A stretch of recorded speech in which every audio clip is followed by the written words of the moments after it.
So hello friend, welcome back to my YouTube channel SS Music Paschim Medinipur version 2.0।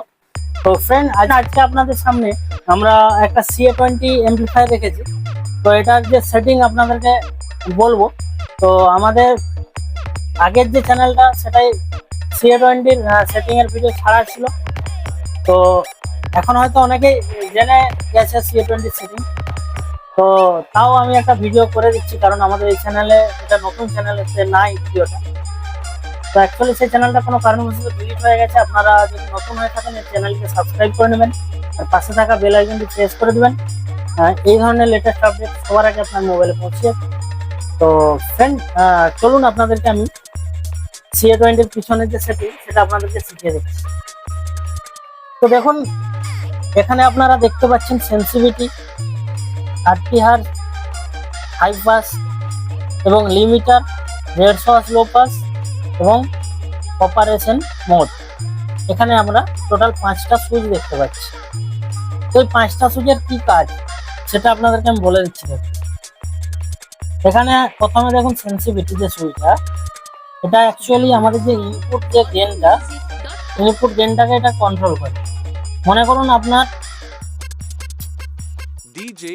এমপ্লিফায়ারটাতে আপনি এটাকে আপনি 1.4 ভোল্টে রেখেছেন, তখন আপনার সামনের দিকে যে ভলিউমগুলো, সে ভলিউম কিন্তু বেশি খুলতে হবে, বেশি খুললে তবে সাউন্ডটা আউট হবে।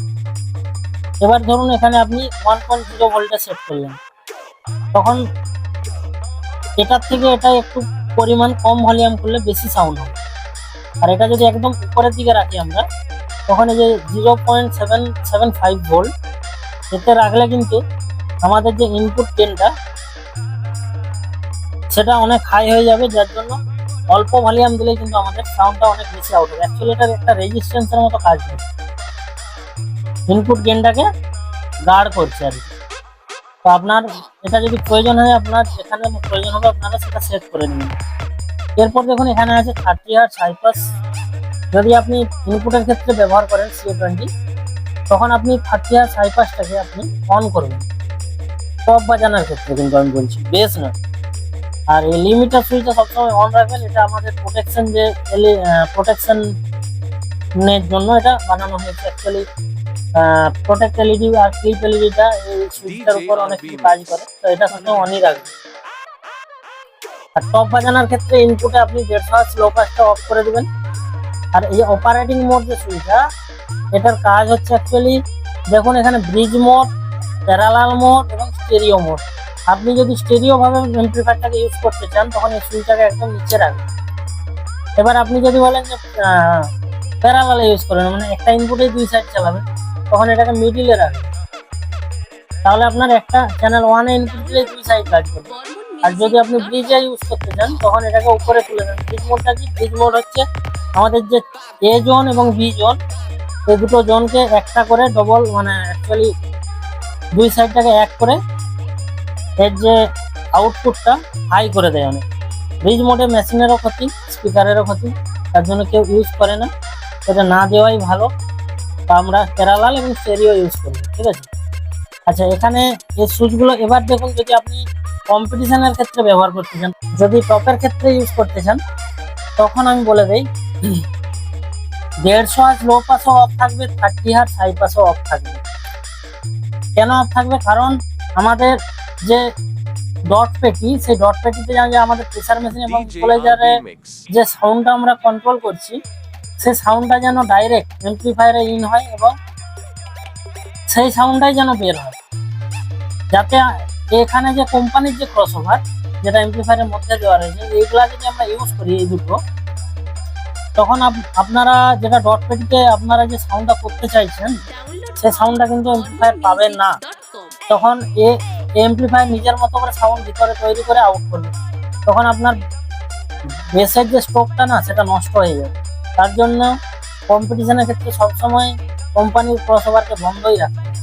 আমাদের ইনপুটের যে ক্রসওভার, সেই ক্রসওভারই আমরা ইউজ করব। আর বেসের ক্ষেত্রেও একই, টপের ক্ষেত্রেও একই। আমরা এখানে 30 hertz low pass, high pass এবং 150 হার্জ লো পাস সবসময় অফ রাখবো। আমাদের ইকুয়ালাইজারের চ্যানেল 1 এবং চ্যানেল 2 তে আমরা বেস এবং টপ চালাবো, সেখানে আমরা সেরকম সেট করে নেব। আচ্ছা, এবার বলি, এখানে দেখুন দুটো টার্মিনাল সকেট দেওয়া রয়েছে 4টা, এবং দুটো স্পিকন সকেট দেওয়া রয়েছে, এগুলো স্পিকার আউটপুটের জন্য। যদি আপনারা 4 ohms ইউজ করছেন এমপ্লিফায়ারটাকে, তখন আপনারা এই টার্মিনাল সকেট থেকে কিন্তু স্পিকারগুলো বাজাবেন। আর যদি 8 ohms ইউজ করতে চান, তখনই কিন্তু স্পিকন সকেট থেকে আউটপুট নেবেন, কারণ স্পিকন সকেট থেকে 4 ohms বাজালে এগুলো পুড়ে যাবে, না বাজানোই ভালো। আর এখানে আপনারা দেখতে পাচ্ছেন চ্যানেল 1 এর ইনপুট, চ্যানেল 2 এর ইনপুট। এখানে লেখা রয়েছে আপনারা কিভাবে আমাদের যে হাইজ্যাক, সেটাকে আমরা কিভাবে কানেকশন করবো, এটা লেখা রয়েছে। আর এই দুটো হচ্ছে আপনাদের আউটপুট। এখানে যেটা ইন করবো এটা হয় আউটপুট। আলাদা মেশিন সিরিজ করার জন্য এখান থেকে না সিরিজ করাই ভালো। আমাদের ডিস্ট্রিবিউটার বক্স আছে, প্লাস্টিক বক্স যেগুলো হয়, ওগুলা থেকে করাই ভালো। তো এটা হচ্ছে পিছনে আর কিছু নেই সেরকম সিস্টেম। এবার দেখুন আপনাদেরকে সামনের যে এলইডি গুলো, সেগুলো কোনটার কি সিগন্যাল সেটা আপনাদেরকে বলে দিই। তো দেখুন, প্রথমে আপনারা দেখতে পাচ্ছেন অ্যাক্টিভ, প্রোটেক্ট, সিগন্যাল এবং ক্লিক, এই 4টা এলইডি রয়েছে।